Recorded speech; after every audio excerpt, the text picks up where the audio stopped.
Hello and welcome. You've tuned in to Market Fatafat here on ET Now, where we'll be bringing you all of the major headlines making news this afternoon. But let's quickly take stock of what the market is doing right now. We're seeing the Nifty down about 0.8%, still very heavily in the red. Nifty IT is well down about 1.5%.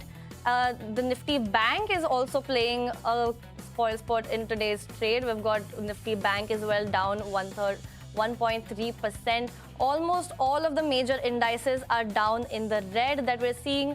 Apart from Nifty FMCG, that one's doing slightly better, up 0.5%.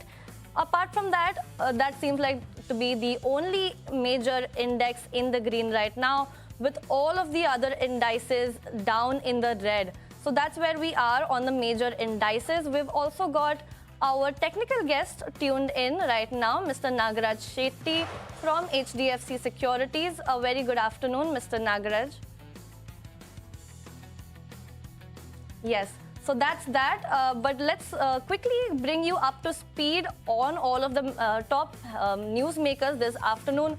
We've got Canara, Robeco, AMC in focus. That counter seem to be doing well on the back of its first quarter announcements. So that it's up about 10% in today's trade, firmly in the green after announcing its result.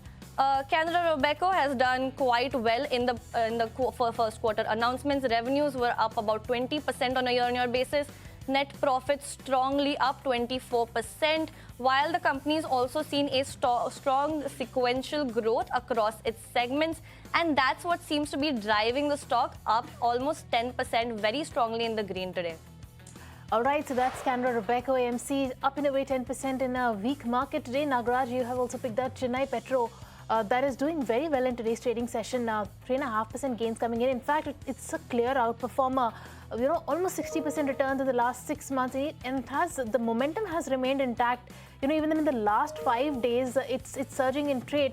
Do you see, this up move to continue, and what are the levels that you're tracking on the upside? Hi, good afternoon, Ankita. Yes, Chennai Petro has been a tremendous move. High tops and bottoms on the chart indicates the strength of an up move.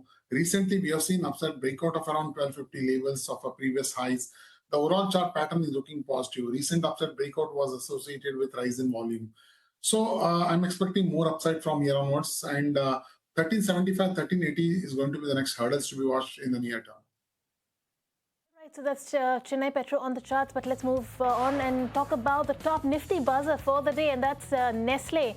That is trading, up in the on account of its quarter 1 results. Stellar, a strong set coming in, a beat on all accounts. Let's take a look at the profits. The profits are up 47% at 975 crores, and ET now is penciling in an 837 crores on the profit front. Revenue is also seeing a beat, 25% of an uptick at 6,378 crores. We also have the EBITDA that is up almost 40% at 1,538 crores, and we have the margins that are sitting at 24% versus an estimate of 22%. So a beat coming in on all accounts, and the volume growth is somewhere in the mid-teens. We also have the domestic sales that are up 25%, and export sales that are also up 35.5%. As far as the category performance is concerned, all 4 groups posted strong double-digit growth. The powdered and liquid beverages recorded a 20th consecutive quarter of double-digit growth, and Nestle India has delivered a 25% sales growth led by strong volume growth across all their categories. And if you look at the commentary, also the commodity outlook, the uneven monsoon conditions linked to El Nino pose a risk going ahead, and the sugar and the cocoa prices continue to be under pressure. So that is something that they're watching out for, but strong set coming in for Nestle. Now, Nagaraj, you've also picked out for us Divi's Lab. Now, the entire pharma sector seems to be performing really badly in today's session. What do you feel about Divi's Lab? Hi, Meryl. Yes, this Divi's Lab has been underperforming Pharma Pack today and continuously moving up. Though it has placed at the higher levels, what we can observe on the chart is still the strength is there to go upside further. There is no indication of any reversal building at the higher levels. The overall volume pattern RSI is indicating more upside from here onwards. I think the next upside levels to be watched around somewhere around 7450, which is going to be the next resistance to be watched for the stock price in the next couple of weeks. All right, that's that on Divi's Labs. But another stock buzzing in trade today, that is Apollo Microsystems, on the back of a order that the company has gotten. Now it has been awarded a Make 2 prototype sanction order by the Indian Navy. This is to design and develop semi-submersible autonomous vessels under Make 2. Now, there's also no cost obligation on the government during prototype development phase, and that's what seems to be keeping the counter strongly in focus on the back of this order win today. That counters up about 2.5%. But Nagaraj, you've also highlighted JK Cement for us today. What's your outlook on that one? JK Cement has witnessed a sharp bounce back in the last 3 sessions from 5,300 odd levels. This pattern is indicating a breakout of bullish flat top pattern on the JK Cement around 5,600 levels. This chart pattern more often turns into be a uptrend continuations, and normally we expect such patterns to move up further. I'm expecting more upside in JK Cement towards around 59.50 in the next couple of weeks. All right, let's move on to another buzzer in trade, and that's Bajaj Auto. A strong set coming in there, at least a beat coming in on the margin front. We had the revenue that was in line, EBITDA was beat, and margin, of course, was 20% versus 20.9% was an estimate of 20.1%. And so we did see PAT also that beat the street estimate. But let's take a look at the numbers in the scorecard and what that looked like. We do see, a year-on-year uptick of 37% on the revenue front. The EBITDA was up 45%. The margin saw an expansion of 110 bips, and the adjusted PAT was also up 42% on a year-on-year basis.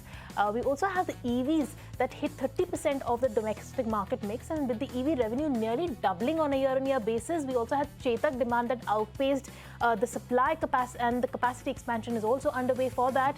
Exports also crossed the 700,000 units for the first time. So a strong set coming in for Bajaj Auto, and on account of that, that stock is up in a way more than 5.5%. And well, we also spoke to the management, and we also spoke about the company that is, offset half of the cost inflation through price hikes while leveraging the position as one of India's largest, containerized exporters. Let's listen into what they had to say. When it comes to exports, yes, I must say that demand in places like Africa and Latin America has been unusually resilient to the crisis which is being faced. And our competitive positions in both these geographies are strong, which helps us to grab a disproportionate share of the growth which they are experiencing. International logistics are still a matter of concern. Shipping opportunities are very few.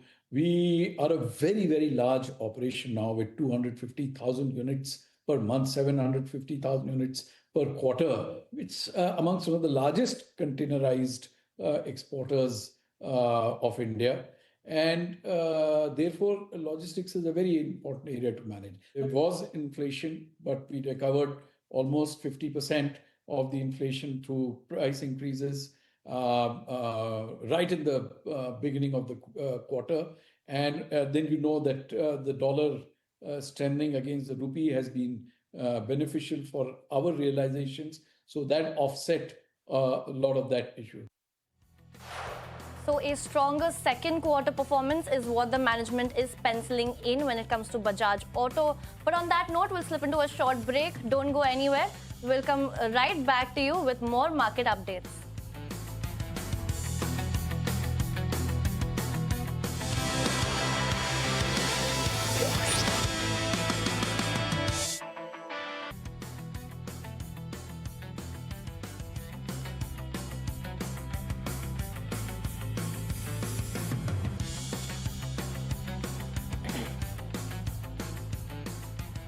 Welcome back. You've tuned into Market Fatafat right here on ET Now, where we're going to bring to you all of the top news makers this afternoon. And one such stock in focus today is Anthem Biosciences. That counter has slipped in trade after reporting an exceptionally weak set of first quarter numbers. Revenues for the company have come at 418 crores versus 540 crores in the previous year. This was down 22.6% on a year-on-year basis. Net profit as well has come down almost 12% year-on-year. EBITDA has seen a gap down of 21.5%, while EBITDA margins they have actually increased a little bit. Very marginal increase up on that on the EBITDA margin number at 36% versus 35.4% on a year-on-year basis. Now coming to the business segment, CRDMO as a business for the company has declined by almost 25% year-on-year. Specialty ingredients has coming down 12% on year-on-year, and the decline that we've seen, especially in the margin front, has come in mainly because of lower revenue that the company has clocked in this quarter. But let's shift focus now to the cements and the industrial space. Nagaraj, you've picked out NBCC for us. Tell us more about that counter. NBCC has been in a downtrend over the last 1 month, and the lower tops and bottoms on the chart is visible, and that indicates the strength of a downtrend in this counter. It has been underperforming since last few weeks. I think currently placed at the edge of the support somewhere around 94.50, 94 levels. I'm not expecting this to be hold for a long, and eventually we could see some breakdown from here onwards. So 90 is going to be the next support to be watched for the stock price in the near term. All right, that's NBCC on the charts, but let's move on to the next counter that is in focus, and that is Indian Hotels. That is in focus on account of its numbers. Well, a good quarter coming in for Indian Hotels. We have a revenue that saw an uptick of 14.6% on a year-on-year basis. The net profit was also up 20% on a year-on-year basis at 357 crores. That was in line, and the EBITDA also saw an uptick of 16.8% on a year-on-year basis to 672 crores. There was a beat coming in on that front, and the margins saw an uptick of 54 bips on a year-on-year basis at 28.8%.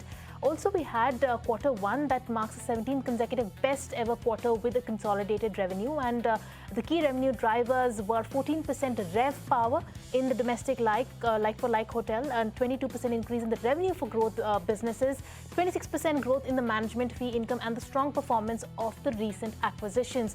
Also, IHCL signed 20 hotels in the first quarter of FY27, reaching a portfolio of 645 hotels with an industry-leading pipeline of 263 hotels. Goldman Sachs is maintaining a buy, and they have upgraded the target price to 850 rupees. Motilal Oswal also maintaining a buy call, and the target price has been set at 870 rupees.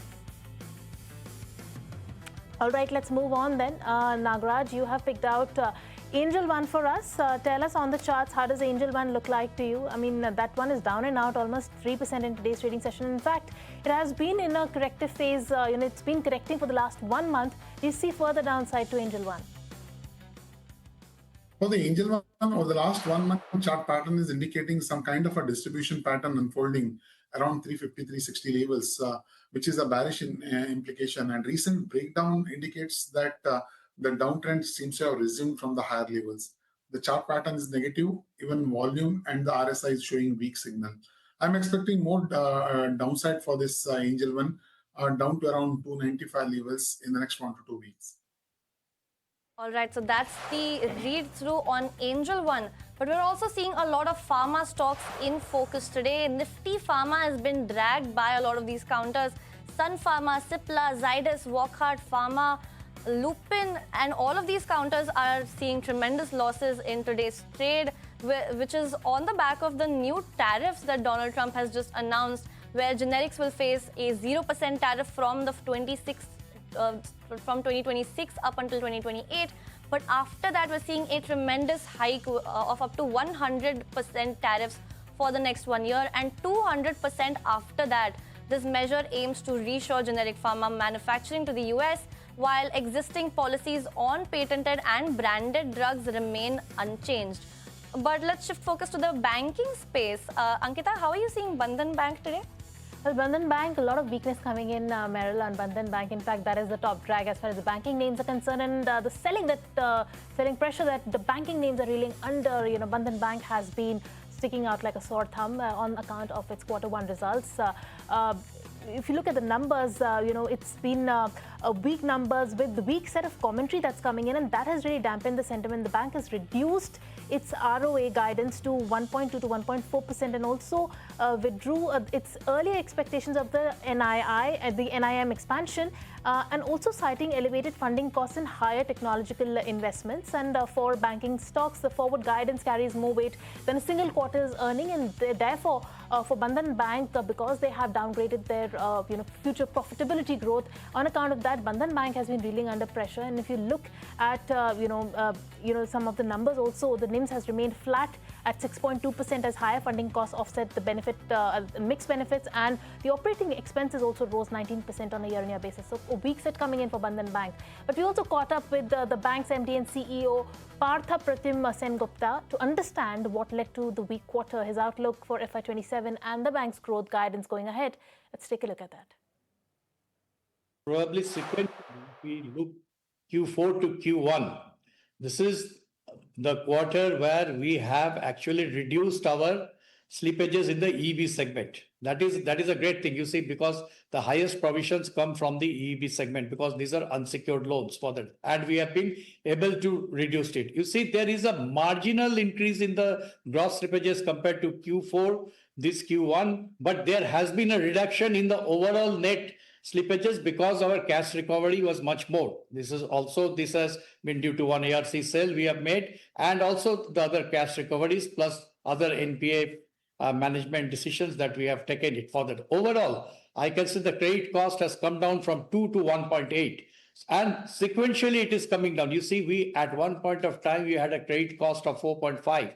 From there we are now coming at 1.8. And I can say that if this continues internally, and unless there are some external factors beyond our control, this improvement will definitely go on for that year. So, management of Bandhan Bank in a conversation with ET Now, that counter still doing pretty bad, down 16% in today's trade. But let's shift focus to the consumption pack. Varun Beverages, that counter is down about 1.4% in today's trade. Even on a that's a year-to-date basis, the stock is down almost 7%. Tell us, Nagaraj, how do you see Varun Beverage? Do you see probably an uptick on the cards for this stock in the near future? I'm expecting some more decline in the near future, because the stock has been continuously falling without showing any reasonable upward correction in between. So that means that the strength of a downtrend is very sharp for the stock price. And in that flow, I'm expecting some more decline down to 435 to 440 levels in the next couple of weeks. All right, that was the last topic for the day, Nagaraj. On that note, thank you so much for taking the time out and joining us and giving us all the picks for the day. We let you go on that note. India's ceramic industry is at the turning point. A gas supply crunch triggered by tensions in the West Asia has disrupted the production in Morbi, the country's largest tile manufacturing hub. While smaller players grapple with higher costs, organized manufacturers are poised to gain market share, raising the possibility of a structural shift in one of India's fastest growing building material sector. We caught up with Somany Ceramics on the latest episode of Deep Dive. Listen into this slice of that conversation and stay tuned for the full chat. So yes, there has been a lot of volatility from the 28th of February, which is when the war broke out. Gas prices have gone through the roof. A normal gas price used to be 42, 43 rupees, maybe 45 rupees a standard cubic meter. That went up to 100 rupees a standard cubic meter. And it's down to about 83, 84 rupees a standard cubic meter. So there's been a huge disruption there. What that did was, we have a cluster in Morbi, which is about 850 units. Now, these guys were buying gas from all kinds of sources, whether it was LPG or was it propane. And they were buying it not because it was substantially cheaper than GSPC or GAIL or other gas authorities, but they were buying it because they could buy it in cash. And therefore, there was a disruption. The last few years, the industry has gone through a big downturn in terms of a lot of capacity coming in on the back of exports. Exports didn't happen because these various wars broke out. First, it was Ukraine, then it was the Israeli war, and now it's this one. So with that, the freight rates going up, the material was getting dumped here. And when they were dumping material, they were cutting costs, which is where they were doing a lot more cash transactions, buying cash, gas in cash, etc. So this played to our advantage because we, being organized sector, we were buying gas from either IOC or GSPC or GAIL, and also certain CGD networks. Because of that, we got lucky.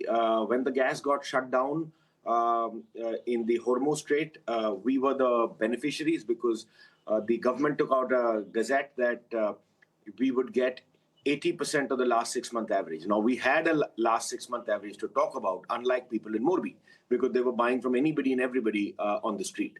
So as a result, during the disruptions, prices went up, but we were still running. Our plants were running. Morbi shut down for about 2 months, between the 15th of March to the 15th of May. And as a result, there was a huge pent-up demand. What it did for us is we were able to offload a lot of our inventory. Last 3 years, because we are organized players, we play by the books. We were the losers in the last 3 years, and we were gainers in the last 3 months, where we could offload the inventory. Our capacity utilization went up from 79-80% to almost 100% now. So this has been a big boon. The prices have gone up of tiles by about 16-17% for us. When it goes up for 16-17% for people like us, it goes up approximately 35% or more for the Morbi vendors because they were that much cheaper. So this has been a big positive, although the prices have gone up, but it's been a big positive. Having said that, in the last 24 to 36 months, prices came down in the tile industry for tiles by about the same amount. So the increase in cost was absorbed fairly quickly. As you pointed out, one of the key takeaways from this entire episode is that the informal sector seems to have been impacted the most and most severely than the organized players. For the formal sector, which stronger systems and greater financial resilience, which the players are much more better placed compared to the informal players. Do you think this has accelerated the formalization in the entire ceramic sector, and how significant is this shift when it comes to organized players like yours going forward? It won't really get formalized. I mean, they still continue to do a lot more of these underbillings, cash billings, etc. But obviously, it will go down because now they also have to buy gas from GSPC and GAIL and all of those. So to that extent, it will go down. Their prices have gone up. And I think the biggest advantage which everybody's had is that they also are in a situation where there's a pent-up demand. When there's a pent-up demand, prices don't come down very quickly. So they are also witnessing a pent-up demand of the 2-month complete closure of Morbi. So currently, the entire industry is benefiting from the 2-month closure. And Mr. Somany, is it more beneficial to the organized sector or organized players as compared to unorganized players at this point in time? No, it is more beneficial to the organized players. And will this help you or the industry in consolidating further as well? So even during this pent-up demand currently, we have seen that 20% of Morbi hasn't started. So if it has not started in this kind of a scenario where there is material required by the market, I doubt they're starting ever again. So I think 20% of Morbi's capacity is off the grid forever, which means that we'll need more tiles. And therefore, if you have seen, we have announced that we're doing a fairly large expansion in the south, about 9 million square meters. Plus, we're doing a lot of balancing equipment within the company, within all our lines to augment more capacity. So I think another 3 million capacity would get augmented by driving up efficiency, driving up productivity, and also while we do that, we will also increase our value add mix. And with that, it's a wrap on this edition of Market Fatafat. But don't go anywhere. We're going to be joining in right back, right here in the Suzlon studio. Closing trades is up next.